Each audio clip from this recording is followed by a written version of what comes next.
जय श्री श्याम बच्चों, कैसे हैं सब। मैं बात करने वाला हूं सीएमए फाउंडेशन लॉ के पेपर के बारे में। जैसे कि आप सबको पता है बच्चों, अब आपके एग्जाम के सिर्फ 2 महीने रह गए। तो बच्चों ये स्ट्रैटेजी 2 मंथ की जो स्ट्रैटेजी है, ये मैं आपको डिटेल में बताने वाला हूं पेपर नंबर 1 लॉ का। ये पेपर आप लोग को सबसे ज्यादा मुश्किल लगता है और इस पेपर में ही आपको सबसे ज्यादा मेहनत करनी होती है बच्चों, क्योंकि टोटली थ्योरी बेस्ड है।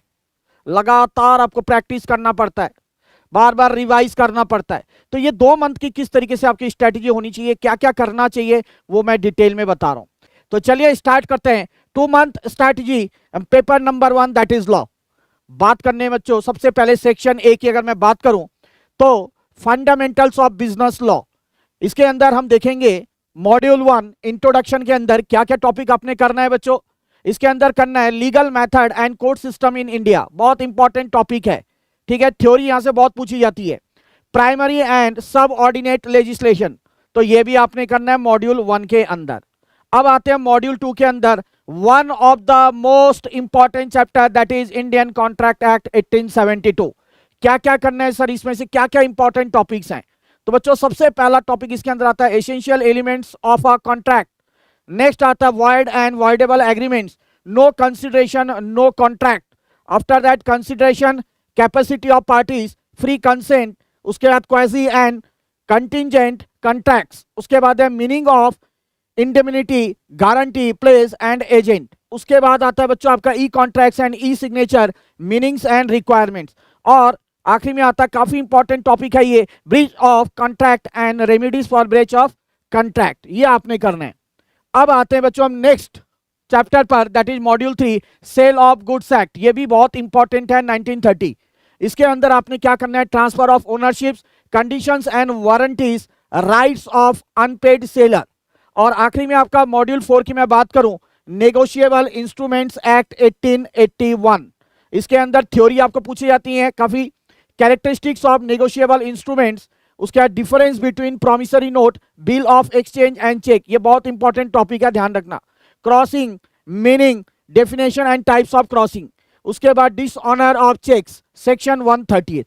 तो ये सारे टॉपिक जो मैंने आपको बताए हैं मॉड्यूल 4 तक, ये आपने कवर करने हैं। ये बहुत ही इंपॉर्टेंट टॉपिक है। अगर इतना मात्र आप अच्छे से देख के जाते हैं तो बच्चे पॉजिटिव रिजल्ट रहने वाला है आपका। अब वीडियो में आगे बढ़ने से पहले बच्चों आप लोग को एक बात बता दूं, हमारा सीएमए फाउंडेशन का कोर्स बिल्कुल लाइव है और बिल्कुल अफोर्डेबल प्राइस में है। और यहाँ पे आपको सिर्फ कंसेप्ट ही नहीं, बल्कि आईसीएमआई मॉड्यूल के जितने भी क्वेश्चंस हैं, जितने भी इलस्ट्रेशंस हैं, जितने भी एमसीक्यूज हैं, ट्रू फॉल्स है, मैच द फॉलोइंग है, सब कुछ आपको वहाँ पे देखने को मिलेगा। तो बच्चों उसका लिंक आपको डिस्क्रिप्शन में दिया जा रहा है, वहाँ जाइए, कोर्स परचेज करिए मिनिमम प्राइस में और अपनी जो स्टडी है वो स्टार्ट कर लीजिए। इसके बाद सर हमें क्या क्या करना चाहिए, मेन जो चीज आपने फोकस करनी है जिस चीज में बच्चों, वो मैं एक एक करके आप लोगों को बताने वाला हूं। अब आपको कि लॉ के अंदर ध्यान रखना, एक सबसे बड़ी बात क्या होती है, बात होती है कंसेप्चुअल अंडरस्टैंडिंग। तो ये आपके जो कंसेप्ट है ना, क्योंकि आपको पता है एमसीक्यू बेस्ड आने हैं, तो जब तक आपको कंसेप्चुअल अंडरस्टैंडिंग अच्छी तरीके से ना हो, वो एमसीक्यू निकाल पाना बड़ा मुश्किल है। क्योंकि जो ऑप्शन होते हैं कई बार ऐसे क्लोज ऑप्शन दिए जाते हैं, है कि नहीं है, तो आपको अच्छे से अंडरस्टैंड करना पड़ेगा।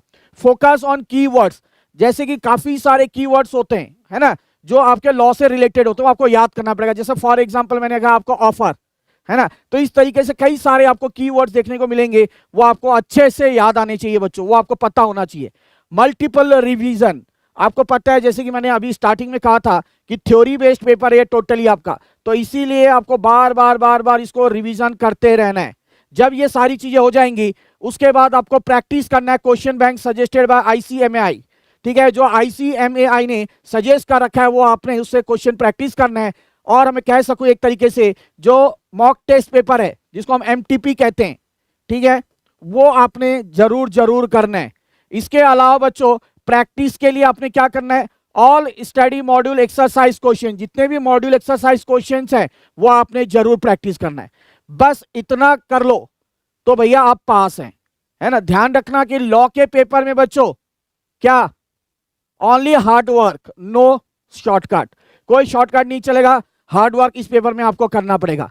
आशा करता हूं बच्चों ये वीडियो आपको पसंद आई होगी, समझ में आया होगा कि लॉ की स्ट्रैटेजी क्या होनी चाहिए 2 महीने के लिए।